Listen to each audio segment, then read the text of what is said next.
Champions League is kind of destroying football, isn't it? Like it's really destroying the goose that lays the golden egg.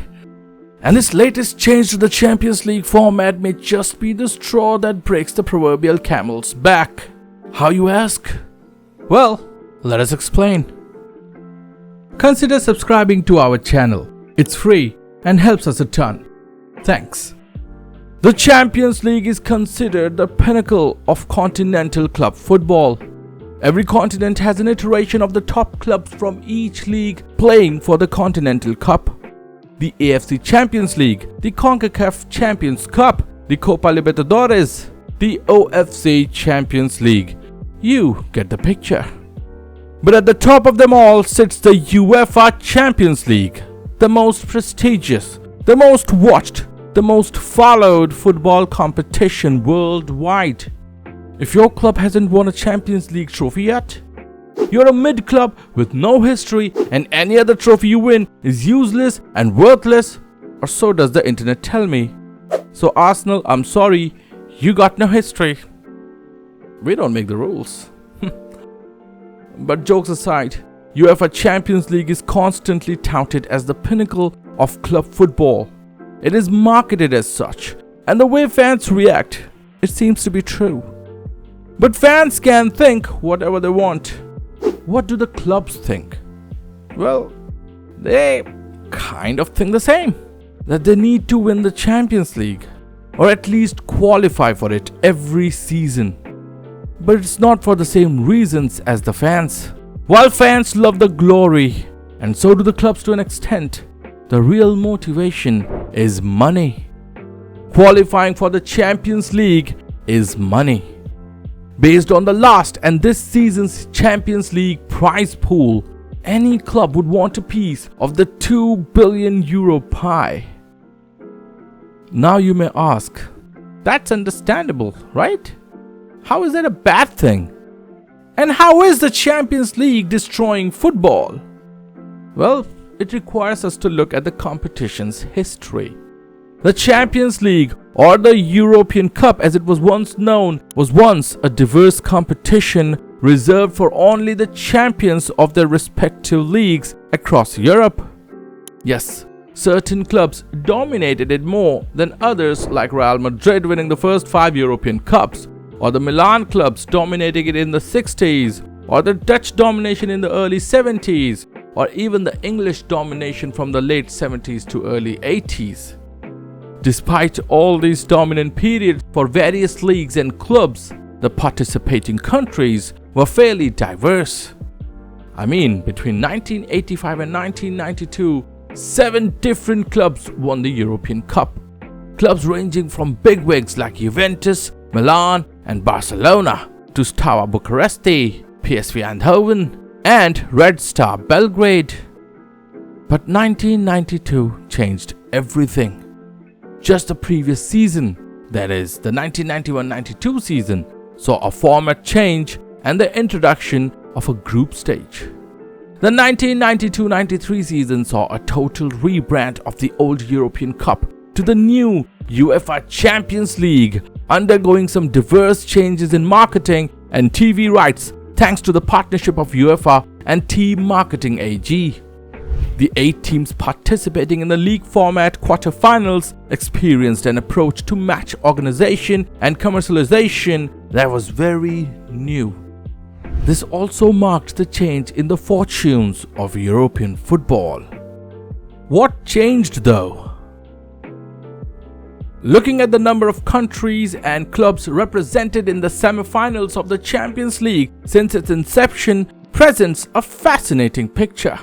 Since the reformatting and rebranding of the Champions League, the number of clubs and countries reaching the semi-finals of the Champions League has only shrunk. Fewer and fewer countries reach the business end of the Champions League. When did you last see a club like Celtic, Anderlecht, Dynamo Kiev, Galatasaray, Club Brugge, Malmo, Austria Vienna reach a Champions League semi-final? Not win, just reach the semi-finals. The diversity of clubs and countries represented in the later stage of the Champions League has reduced to such a point that the group stage or even the round of 16 stage of the Champions League has started to feel diluted, because more often than not, you know which clubs are making through to the later stages of the Champions League. Just to give you an example of how skewed the competition is in Europe, according to the data maintained by Roberto Di Maggio for Rec Sports Soccer Statistics Foundation, from 1986 to 1990, on an average 11 different countries were represented by 13 different clubs in the European Cup semi-finals. Steaua Bucuresti from Romania, Anderlecht from Belgium, Yevki Yottenbury from Sweden, Galatasaray from Turkey, all featured at least once in the semi-final in this 5-year block. Compared to the current block of 2021 to 2024, only 5 countries, that is the top 5 European leagues, have been represented by only 10 clubs, and if you disregard the Milan clubs as traditional powerhouses, only 1 club in Villarreal could be considered an outsider in the semi-final lineup of this specific time block. The traditional high-quality leagues also have seen their clubs barely represented in the later stages of the Champions League. Clubs from Portugal and the Netherlands now sit outside the most powerful leagues in Europe, even if they continue producing world-class talents. Your Benficas and Portos and Ajaxes no longer regularly feature in the later stages of the Champions League, let alone win it. How did we get here? Well, as we alluded to earlier, money. Money got us here. Now, football was never an equal sport. There were always stronger and weaker leagues, stronger and weaker clubs. But the old European Cup offered an equal opportunity to all the participating clubs, whether they belonged to a strong or relatively weaker league. For the longest time, the Champions League remained a straight knockout tournament. Whether a club was from the strongest league in Europe or a relatively weaker league, they generally had one shot at making it to the next round. However, the format changed and the introduction of the group stage changed this dynamic. Now the strongest clubs had an insurance policy that an odd slip up here or there won't cost them the chance of getting to the next stage. Suddenly, the chances of a weaker club to make it to the later stages of the Champions League started to dwindle. But it did not stop there. As the Champions League became more and more commercialized, participating in it became more and more lucrative, and it became clearer what was going to happen from here. The 1997-98 edition of the Champions League introduced a change in the qualification criteria whose ripple effect can be felt even today. This was the first edition of the Champions League that allowed the runners-up of the top leagues a way into the Champions League. You may ask, what's so significant about this change? Well, the biggest effect was that the Champions League no longer remained a competition for the champions. But that was not all. It also meant more clubs from the stronger leagues got an entry into the Champions League, meaning the clubs from the weaker leagues saw their opportunities dwindle even further. I mean, if Manchester United and Arsenal are both playing at the group stage, they will have more chances of advancing than Malmo or Red Star Belgrade. The 1999-2000 edition saw this change of qualification criteria reach its logical conclusion. More non-champion clubs from the top leagues got to qualify for the Champions League. Your Italian, Spanish, French, German and English clubs started dominating the Champions League. But this was just the tip of the iceberg. The ripple effects of these changes completely changed the dynamics of European football. These changes began the gentrification of football. The top clubs from the top leagues being involved in such a big way meant the money flowed in. The Champions League, which was already a prestigious tournament, became the be-all and end-all of European football. For the clubs in the top leagues, qualifying for the tournament became as important, maybe even more important than winning the league. Top 4 became the holy grail, the end-of-season requirements for a lot of the clubs. But on the other hand, the gulf between the top leagues and the other European leagues just kept getting bigger and bigger and bigger. The rich got richer, the poor got poorer.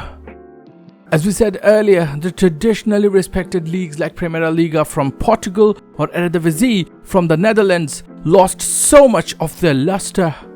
Once great clubs like Benfica and Ajax were usurped by the second, third, and even fourth placed clubs in the Premier League, La Liga, Serie A, Bundesliga, and Ligue 1. The rich got richer, the poor got poorer. But that was not the only effect. The gap within the leagues itself started growing. The gap between the top of the league and middle of the league and bottom of the league in terms of finances grew even more. The windfall due to the qualification for the Champions League got so big that it became the sole purpose for many clubs in their leagues. The clubs that regularly qualified for the Champions League got richer and richer. On the other hand, some clubs nearly went bankrupt trying to achieve the dream of Europe. Leeds United in the Premier League is one such example where the owners bet so heavily on the TV rights and sponsorship money from the Champions League that they took out massive loans, and when they missed out on qualification twice in a row, they fell in such a financial hole that it took years to recover from. It was such a disaster that doing a Leeds became part of the football lexicon. The story of the financial crisis at Leeds United in itself is a fascinating story. So do let us know if you want us to make a video about it.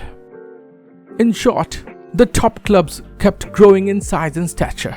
Clubs who had successfully cornered football's growing market, who could afford a bad season here or there because they could outspend every other club in the league if need be.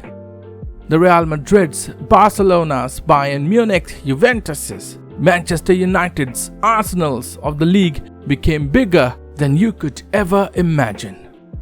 As the Champions League continued to become more and more top-heavy, we reached the other part of its logical destiny. The influx of this much money brought new kinds of owners.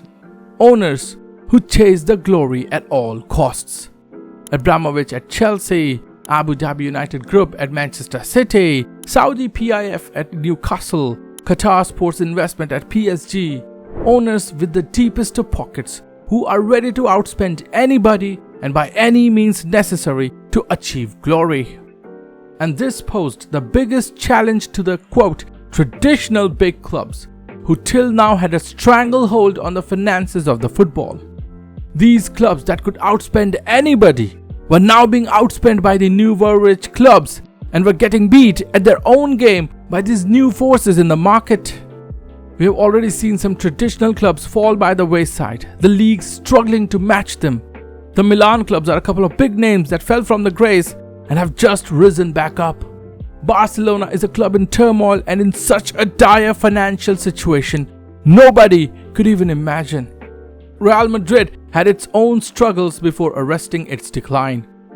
We already see the clown show at Manchester United, who have outspent everybody in the last decade and yet are just a shell of its former self. Arsenal, the perennial title contenders at one point, have only just finally begun to crawl back up. Champions League has also had an adverse effect on the perception and prestige of the domestic cup competitions. Take England for example. The FA Cup used to be held in high regard, as high as the league itself. Yet, as Champions League became more and more important as the pinnacle of club football, the emphasis and importance of FA Cup has kept reducing as the top clubs and their fans see it more and more as a hindrance to their ultimate goal, which is to win or qualify for the Champions League. In fact, the importance of the domestic cups across the board has reduced, where it's truly cherished by those clubs that do not have a prayer of winning the domestic league or making it in Europe.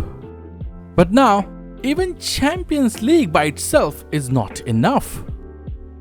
Enter the European Super League, or ESL. The brainchild of Real Madrid president Florentino Perez, and headed by some of the biggest names in football like Perez himself, Andrea Agnelli, the chairman of Juventus, Joel Glazer, the co-owner of Manchester United, John W. Henry, the owner of Liverpool, and Stan Kroenke, the owner of Arsenal.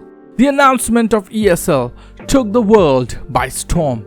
In Perez's words, the new competition would, quote, provide higher quality matches and additional financial resources for the overall football pyramid, provide significant greater economic growth and support for European football via a long-term commitment to uncapped solidarity payments, which will grow in line with league revenues, would appeal to a new younger generation of football fans, and also would improve VAR and the refereeing, end quote. But we all know the truth. The concept of ESL isn't even new, because the big clubs have always wanted to break away and corner more of the market for themselves. And that was the attempt with this formation of ESL. The reactions from the fans, media, UEFA and the respective leagues were less than enthusiastic, to say the least. The backlash meant every club that was supposedly going to be part of the ESL withdrew, except Real Madrid, Barcelona and Juventus. For now, the ESL is on the back burner, but do not think it's gone for good. It lurks in the shadows, waiting for the right opportunity. The UEFA's threat to ban the 12 participating clubs has already been dragged to court. Multiple courts have already struck down UEFA, calling their attempt to ban the participating clubs unlawful.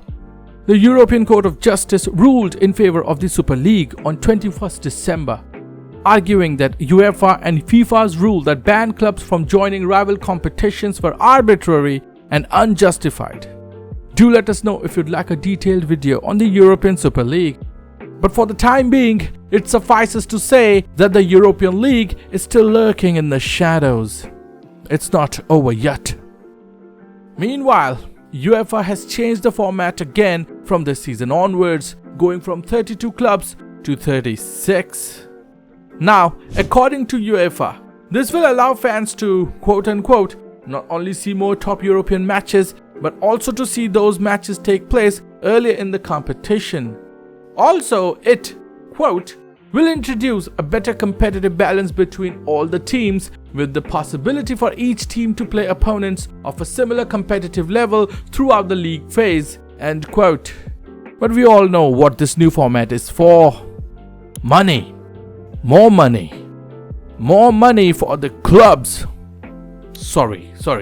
More money for the big clubs. And of course, it's all to placate the big clubs, the European Super League clubs, so that it does not become a thing. But as more and more games get added to the calendar, its toll is becoming more and more evident on the players. For years, players have been complaining about the increased workload, and most of the increase is coming from the pinnacle of the sport, the Champions League. The change in format has prompted widespread criticism from the players. Manchester City and Spain midfielder Rodri said that players were close to going on a strike over the increased workload. He said, if it keeps going this way, there will be a moment where we have no other option. But let's see, it's something that worries us because we are the ones who suffer. Liverpool and Brazil goalkeeper Alisson was even more scathing in his criticism for the new Champions League format, claiming that players had not been consulted on adding 2 extra games to the group phase and that, quote, maybe our opinion doesn't matter. He said, nobody asks the players what they think about adding more games, so maybe our opinion doesn't matter. But everyone knows what we think about having more games. Everybody is tired of that. And their perspective is understandable, because at the end of the day, the brunt of the increased workload is felt by the players, especially the ones playing for the top clubs, the clubs most likely to benefit from such iteration and expansion of the Champions League. And while the effect of the latest change and expansion of the Champions League is yet to be seen, we doubt it will bring any more fairness to the competition. As the Champions League marches ahead in this new avatar, I think it's fair to say that the spirit of the competition has been long lost. It is, and will still be, the most lucrative and prestigious club competition in the world. But deep down we all know that it not only has become diluted itself, it's taking its toll on everybody. The players, the domestic cups, fair competition, etc. And the fans and football is worse for it. As of making of this video, Rodri injured his knee against Arsenal, and as it seems, he may be out for the entire season. While people may look at it as a freak injury during a heated match, the effect of the immense workload that allows very little time for players to recover cannot be denied. Thank you for watching. Like if you liked it, share if you find it worthy, and subscribe for more content like this. This is Salty Football.